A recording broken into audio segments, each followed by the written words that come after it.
Pour moi, un tech leader, c'est quelqu'un qui donne un cadre pour donner de l'autonomie aux équipes, qui fournit le pourquoi, le contexte pour que les gens puissent être autonomes au jour le jour. Le plus pertinent, c'est de se dire que, bah oui, on a aussi besoin de ceux qui sont le plus proches du client et des difficultés du client sur le déploiement, l'utilisation, etc., dans la même équipe.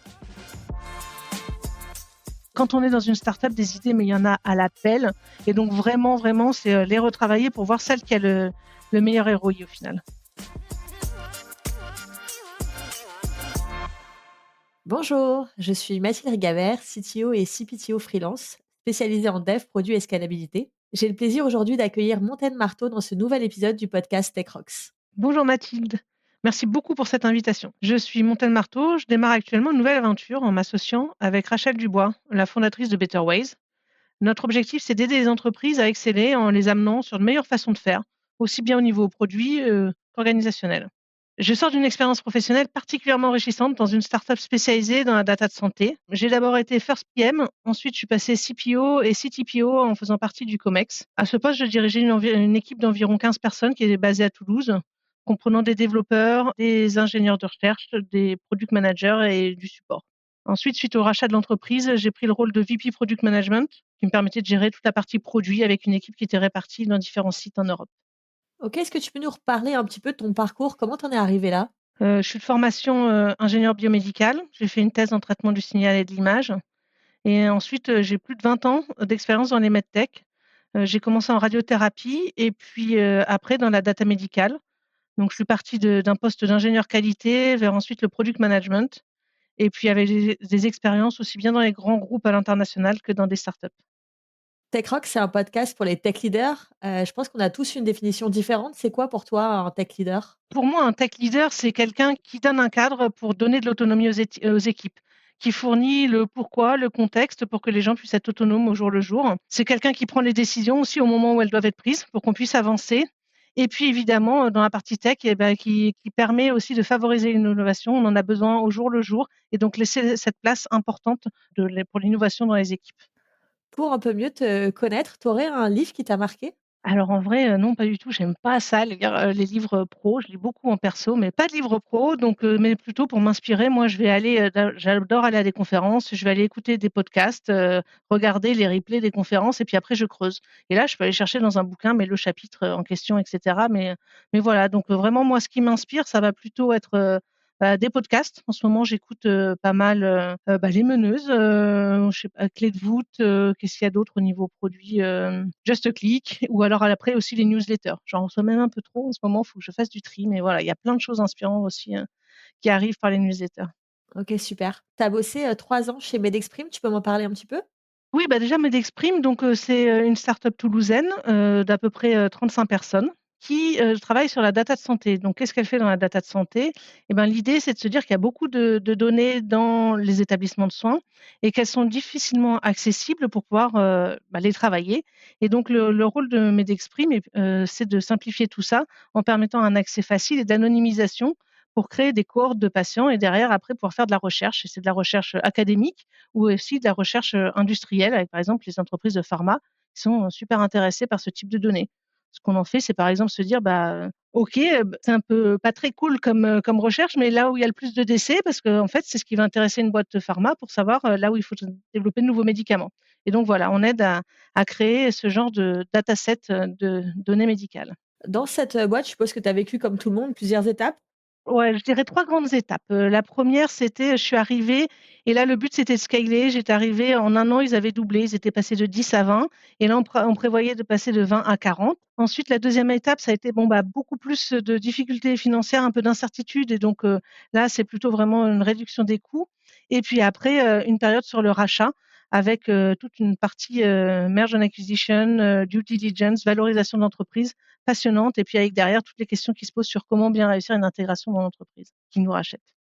Sur cette première étape, l'étape où vous avez, scalé, est-ce que tu peux m'en dire plus? Oui, là, avec la dynamique de passer de 10 à 20 déjà, elles se sont rendues compte que, c'était pas si simple que ça donc de doubler et donc comme le but était de passer de 20 à 40, on s'est vraiment dit que là, il y avait quelque chose, un focus à porter là-dessus et donc je suis arrivée, j'ai mis en place toute une partie, process côté product ops et puis aussi beaucoup réfléchi sur l'organisation des équipes.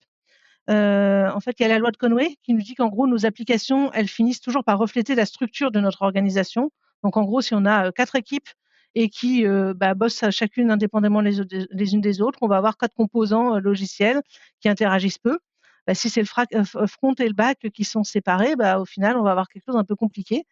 Donc basé là-dessus, on s'est dit qu'il fallait réfléchir aux produits qu'on voulait et sous quelle forme on voulait qu'ils soient, quels étaient les composants indépendants qui étaient pertinents pour pouvoir en déduire l'organisation produit. Et donc, c'est ce qu'on a fait avec de notre côté. Donc, ce qui était pertinent, c'était de se dire qu'on avait 3 pôles. Un pôle sur la data clinique, un pôle sur l'imagerie et un pôle sur les pipelines de traitement.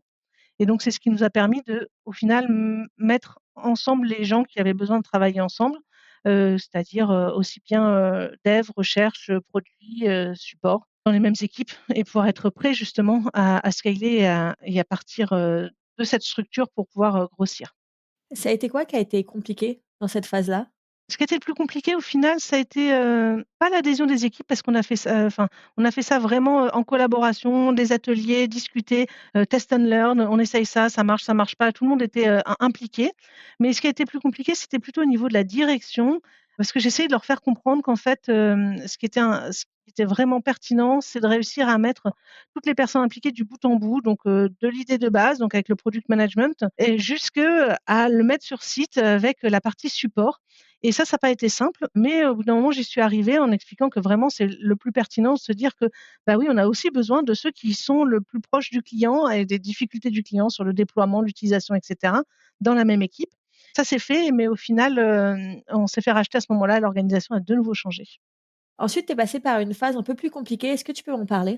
Oui, voilà, quand on est dans une, start-up ou n'importe quelle entreprise, le but c'est d'être à l'équilibre, même de faire du bénéfice.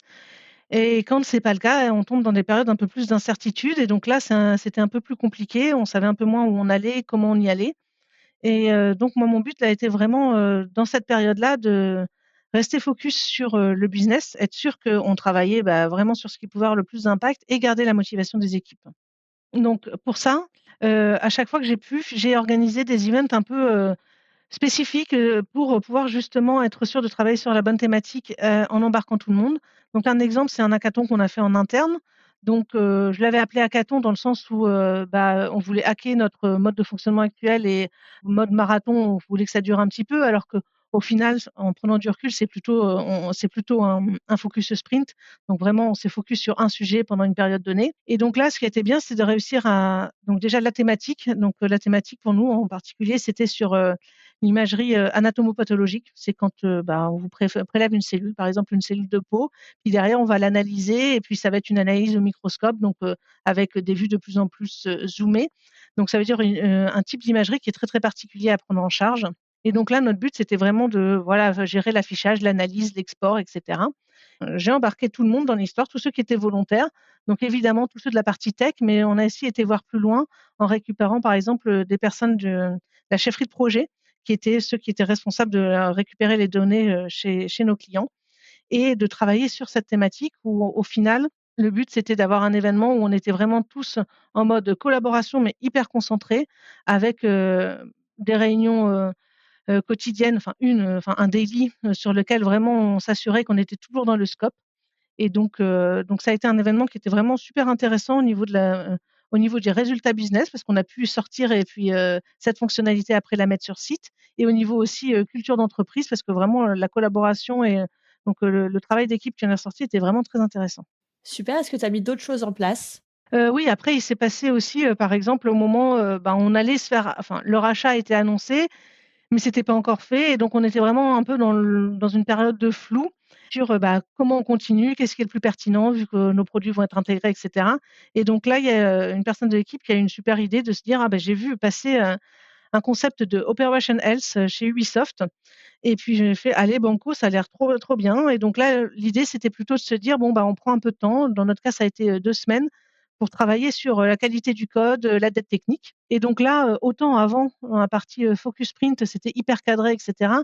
Là, par contre, Le mot d'ordre, c'était plutôt, la liberté, choisissez ce qui vous fait plaisir au niveau des devs. Qu'est-ce que vous avez envie de corriger, en fait, hein? Qu'est-ce qu'il y a comme problème qui vous saoule depuis un certain temps et ou alors, sur quoi vous voudriez aller bosser? Vous avez de la liberté d'aller faire ça et donc moi, ma seule demande sur cette période, ça a été juste de dire: «Bah, à la fin, je voudrais un livrable». Alors un livrable, ça pouvait être, ils ont augmenté la couverture de code, super, top, on a plus de tests, mais ça pouvait être aussi de la documentation, un POC, et cetera.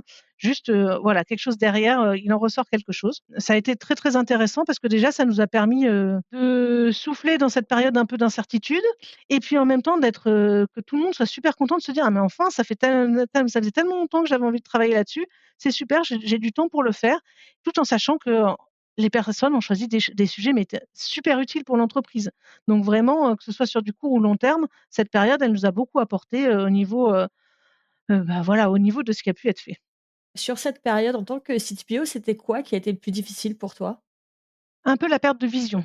Avant la vision elle était gérée en interne, donc je faisais partie de la direction, on savait où on allait, on savait pourquoi on y allait et on savait ce qu'on avait envie de tenter et là, dans cette période un peu d'incertitude où on se dit: «OK, super, maintenant, on a réussi à valoriser l'entreprise, donc on sait que ce qu'on fait et ce qu'on a produit, apporte de la valeur, mais maintenant vers quoi on continue? Comment on continue?» et bah, ça, on ne le savait pas encore trop parce qu'on ne pouvait pas encore entamer les discussions avec justement, bah, l'entreprise qui allait nous racheter, donc ce qui fait qu'il y avait un peu voilà, cette perte de vision qui était un peu compliquée et surtout au niveau des équipes aussi, quoi. On fait quoi maintenant, comment on avance, quoi? Tu as réussi à les aligner? On a essayé ensemble de se dire: «Bon, OK, il y a plein de choses on ne sait pas, il y en a on sait». On sait par exemple que quand on va vouloir s'intégrer, on va devoir, bosser sur la partie authentification. Donc bon, bah, j'ai quand même été, gratter quelques informations en disant: «Bah, vous utilisez quoi et cetera? Vous faites du Keycloak, super. Bon alors nous aussi on va aller, tester, faire des POC et cetera». On a été choisir quelques points, bien précis sur lesquels on savait que c'était pertinent que nous on puisse avancer. Comme ça on aura déjà des choses à proposer, dès que l'intégration serait faite. Si tu avais une baguette magique sur cette expérience, qu'est-ce que tu changerais? Je pense que je me poserais encore plus de questions, business dès le début. Retravailler la partie, roadmap en challengeant à chaque fois, les sales, le CEO, tout le monde en disant: «OK, super, vous arrivez avec une super idée, vous voulez faire cette démo, ça a l'air hyper pertinent pour le prochain congrès auquel on va participer, mais qu'est-ce que ça nous apporte derrière, quoi?»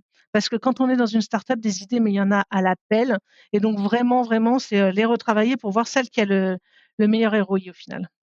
Et sur, tes équipes de dev, qu'est-ce que tu aurais fait différemment? Les events là dont j'ai parlé, en mode, hackathon, opérationnels et cetera. On a fait aussi une Innovation Week, tout ça, ça nous a apporté énormément et je me dis que c'est dommage de les avoir proposés que dans la période où on était un peu en incertitude. Donc ça nous a bien aidés parce que ça a donné du sens, du punch à l'équipe et cetera. Mais en fait, j'aurais pu faire ça dès le début et ça aurait été encore plus bénéfique, dans une période où tout le monde a envie super d'aller de l'avant, se donner encore plus de moyens, ça aurait été top. Il y a un débat qui a commencé il y a déjà quelques années, sur, l'orga des équipes tech et je sais que tu as beaucoup réfléchi. Toi, tu es plutôt pour un CTO et un CPO qui bossent en binôme ou un unique CTPO? Ah oui, super question, tu as raison, il y a vraiment, beaucoup de discussions sur ce sujet en ce moment. Moi, je trouve ça quand même vraiment intéressant d'avoir unifié les 2 plutôt que de garder 2 rôles séparés. Évidemment, c'est pas simple parce qu'il faut avoir des compétences tech tout en ayant une affinité avec le produit. Mais pour moi, de toute façon, quand on est un peu en leader tech, de toute façon, on a déjà une appétence pour les 2. Et puis la tech doit être au service du produit, le produit doit comprendre les contraintes de la tech.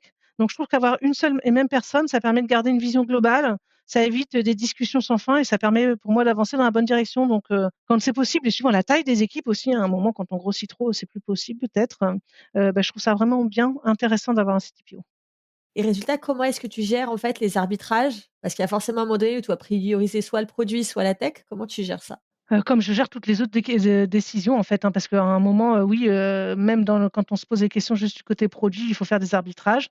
Je vais aller à l'écoute des experts. Je vais aller à l'écoute des experts, je vais prendre, le pour, le contre des uns des autres et puis, poser les questions de, quel est l'impact de le faire maintenant? Quel est l'impact de ne pas le faire? Bah, par exemple, je sais pas moi, un changement de framework au niveau tech, OK, très bien, si on attend, quel est l'impact? Comme on attendrait pour, comme je me poserais la même question de quel est l'impact de ne pas corriger ce bug? Donc c'est vraiment aussi aller chercher des expertises et se poser la question de, bah, quel est le coût de ne pas le faire, quoi. Il y a eu une innovation au Tech Rock Summit en décembre dernier qui s'appelle le tremplin. Le tremplin, c'est l'opportunité pour les tech leaders qui n'ont jamais donné de conférence de donner leur première conf. Tu as fait partie, du tremplin 2024. Est-ce que tu peux me raconter comment ça s'est passé? Ouais, c'était vraiment une super expérience, Alors comment ça s'est passé? Bah, j'ai une copine qui me fait suivre un post LinkedIn et qui me dit: «Regarde, il y a un tremplin pour TechRops, vas-y lance-toi». Je fais: «Ouais, OK, bon allez vas-y, pourquoi j'ai rien à perdre, allons-y». Je candidate et donc la candidature, c'est bon, bah, se présenter soi et puis aussi donner des idées des sujets, nos sujets d'intérêt, d'expertise sur lesquels on pourrait justement réaliser une conférence. Et donc là, bah, faut croire qu'un des sujets, un de mes sujets, était intéressant parce que donc j'ai été sélectionnée. On était 70 à avoir candidaté et donc on est 6 à avoir été sélectionnés pour participer à ce tremplin. Le tremplin, ça veut dire quoi? Bah, ça veut dire qu'en fait, c'était un super accompagnement pour créer une première conf. Donc, avec, des conférenciers qui étaient bénévoles, mais qui étaient là pour nous coacher. Donc, moi, j'ai travaillé avec, Jean-Philippe Baconnet, avec qui, bah, on s'est retrouvés, toutes les semaines pendant 2 mois, une demi-heure ou 1 heure suivant les semaines et il m'a appris, il m'a montré, on a fait ensemble, comment, rédiger un abstract, trouver le bon titre et puis après, j'ai beaucoup travaillé sur, ma présentation. Il m'a fait énormément de retours. On a travaillé ensemble le storytelling pour, à la fin, être prêt pour le jour J de la soirée du tremplin. Donc voilà, donc après cette soirée du tremplin, c'était sur Paris, en physique avec, une, mise en scène déjà hyper pro, dans le sens où, on avait le micro, on était filmés, il y avait du public et donc tout ça pour nous mettre dans des conditions, réelles de présentation dans une conférence, pour nous apprendre et nous donner tous les super conseils là. Pour ça, Julien Tautu, il a été extra, tous les petits tips de comment gérer, le retour micro, où se positionner, comment faire et donc on est passés tous, on a joué notre conférence pour la première fois devant un public et donc après on a été sélectionnés sur les votes du public et donc dans le public, il y avait tous ceux qui s'étaient inscrits, c'était un meet-up et puis, aussi, les coachs ou les personnes qui font partie de TechRox. Et avec, Marion, on a été toutes les 2 sélectionnées à l'issue de cette soirée pour aller parler lors de l'événement du Tech Rock Summit, en décembre, au théâtre de Paris. Qu'est-ce que ça t'a apporté? Déjà, une fierté immense de me dire: «Waouh, j'ai pu faire ça». Le théâtre de Paris, c'est super impressionnant et c'est la classe quand même de se dire: «Waouh, j'ai fait une conférence dans un théâtre, à Paris», c'est quand même super et puis après surtout, de la confiance en moi et de me dire que j'ai des choses à raconter qui sont intéressantes et donc d'ailleurs, c'est pour ça que pour cette année-là, en 2025, j'ai proposé de différents sujets dans d'autres conférences et j'espère bien pouvoir, continuer sur cette voie-là et c'est grâce, au tremplin Tech Rocks qui m'a lancée. Parfait. Moi, c'était une super conf en plus, j'ai fait les 2 soirées et franchement bravo mon thème. Merci. On va finir ce podcast. Si tu avais un conseil pour les leaders tech aujourd'hui, ça serait quoi? Aujourd'hui, il y a tellement de changements au niveau de la tech, on est dans un contexte qui est quand même un peu incertain. Moi, mon conseil, ça serait de toujours mettre l'humain au cœur de nos priorités. Dans mon parcours, j'ai bien vu qu'il y avait des situations qui pouvaient être très compliquées, mais en fait, ça peut devenir des expériences aussi qui sont incroyables quand on fait confiance aux équipes. Donc, la tech, les process, tout ça, c'est important. Mais pour moi, ce qui fait vraiment la différence sont les personnes. Parce que derrière, c'est la créativité, des idées, des capacités à se réinventer, à réinventer l'entreprise et cetera, à shifter et donc, c'est grâce, à l'humain, aux équipes, qu'on peut réussir à avancer même quand c'est difficile. Je suis tout à fait alignée avec ça. Merci beaucoup Montaigne pour cette interview. Merci.